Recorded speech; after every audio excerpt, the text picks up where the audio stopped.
There is little escape from Big Brother watching us with security cameras following us in shops and while we walk down the street. But what about private investigators who may just be spying over your shoulder? In Britain, their numbers have grown and most are neither licensed or registered, and that's because there's no proper regulation for people working as private eyes. Sarah Firth investigates.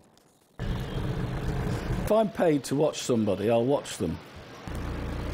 I mean, unfortunately, there are a lot of people out there, and they'll use bribery, they'll use corruption, they'll slip a backhander in. It's not difficult to make yourself invisible. It's more difficult to be relaxed while you're doing it.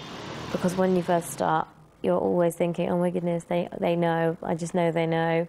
But actually, they don't. There are now an estimated 10,000 private investigators operating in Britain. Despite being perceived as a shadowy world of whispers and secrets, the industry continues to grow. In fact, it's moving from the shadows and onto the high streets. As the cost of covert devices falls, more and more individuals are making use of surveillance gadgets easily available in stores like this one. And the world of private investigation is attracting some interesting characters.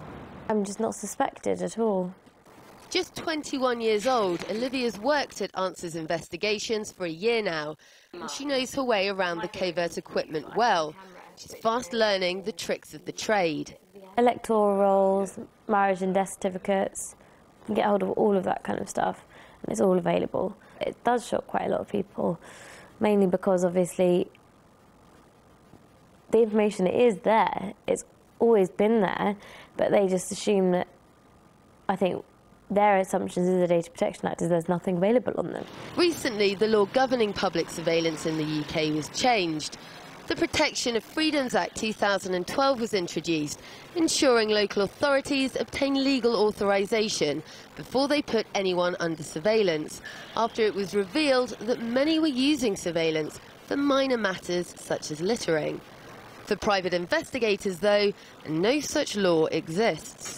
So if I can go out and do surveillance, I don't have to get any authorities from anybody if it's ordinary surveillance one-to-one. A recent report by Big Brother Watch documented local authorities who were bypassing regulation by hiring private investigators. Please be aware that your call may be recorded for monitoring. It's why many are now calling for industry licensing. I think it's absolutely essential that we have some kind of regulation over private investigators, a licensing system that means that we know who exactly is licensed and the means of surveillance that they're using. Having spent 30 years in the police force, former Detective Inspector James Harrison Griffiths knows well the risks of private investigation in the wrong hands. You've read about honour killings and all that sort of thing that go on when people disappear, and there's a lot of people disappear.